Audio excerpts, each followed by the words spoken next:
Hello students, I'm Dr. Himanshu Kandpal, Assistant Professor English, Government MS College for Women, Bikaner. Today we are going to start a new poem, The Second Coming, written by William Butler Yeats. About the poet. William Butler Yeats was born in Dublin in 1805. His childhood was spent mainly in London. His father was a painter and Yeats himself studied art for some time.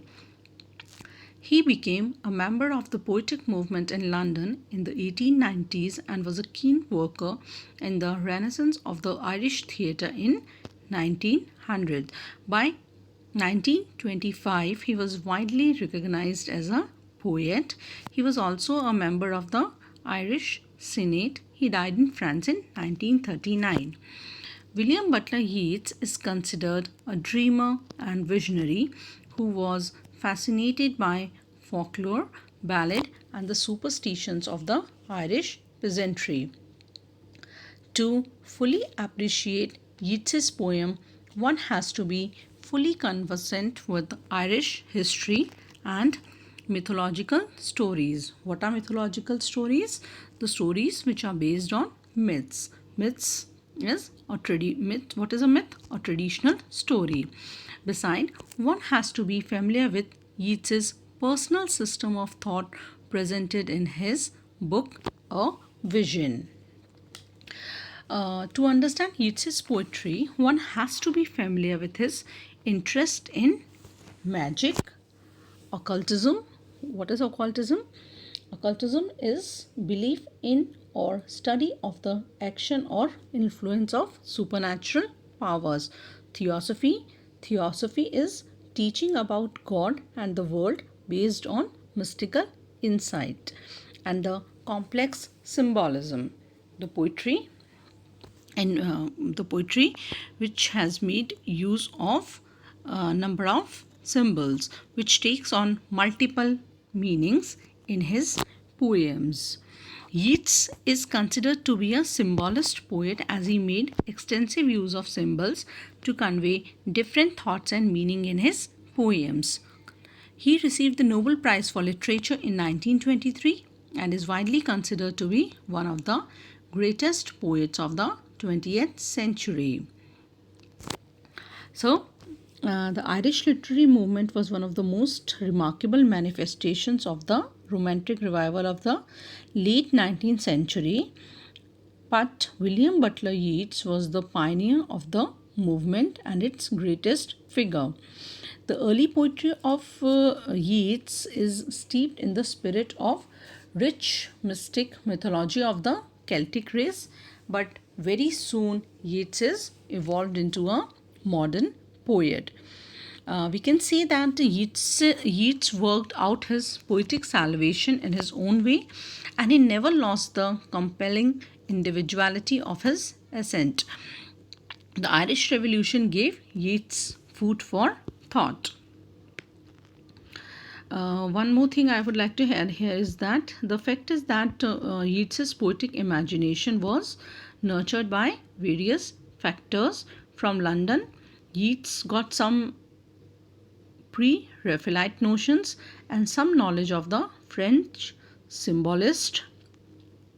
He got earthiness from Sligo and Rosses. He got earthiness and folklore and a racy dialect from Dublin, especially from the politics that followed the death of the Parnell. He got some sense of belonging to a national literary movement. Thus, we can see that the social and literary milieu of the time led to the flowering of Yeats's poetic genius. The Second Coming, written in 1919, is a major work where Yeats feels that 20 centuries of Christianity are about to give way to an antithetical civilization. Antithetical means that which is directly opposed. Civilization in which the controlling authority may be cruel and more terrifying. Interpreting the poem. The poem was composed in 1919 after the First World War and earlier titled The Second Birth. In the beginning of the poem, the poet depicts a very apt and appropriate picture of the post-war. The World War has left the world in a situation of flux and disorder.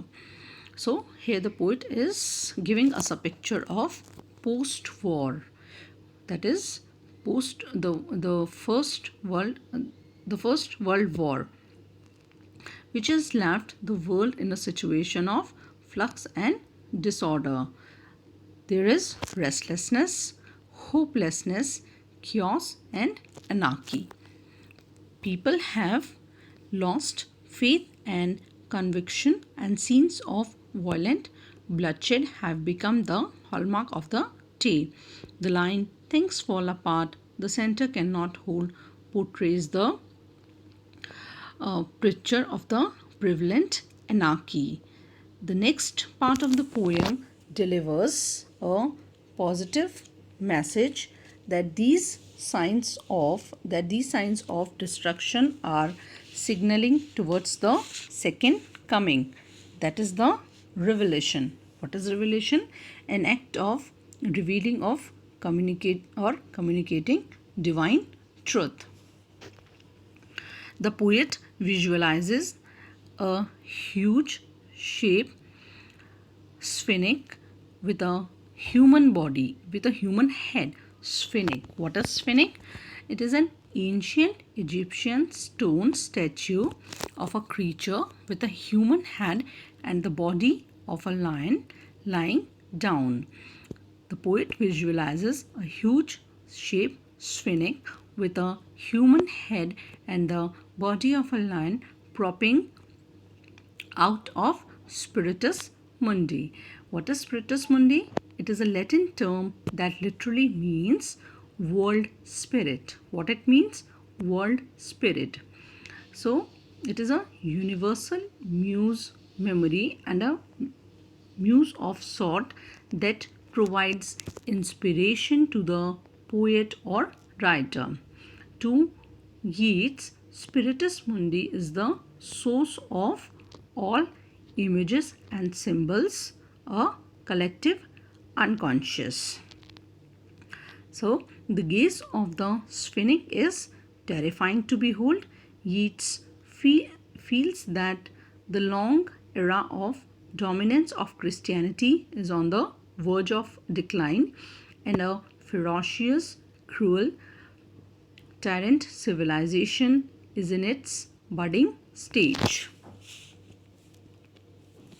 So, this poem is about the changing nature of the world. The poet Yeats says that the world is constantly altered through violence and chaos. As the poet is talking about the post-war effect, he talks about the violence and chaos, we can say the restlessness, the hopelessness, and the anarchy, the disorder it has created. Comparing in this poem, Yeats comparing the world with the widening gyre. He says that this changing world is made up of interlocking circles constantly spinning and expanding to catalyze their existence. Yeats argues that to this change, humanity has become disillusioned and has loosened away from its center. This distance in turn liberates the people from their ancient traditions and conventions and pushes them into an era of new opportunities. We can say that is why the center of the world is falling apart, which will eventually lead humanity to the most destructive situations.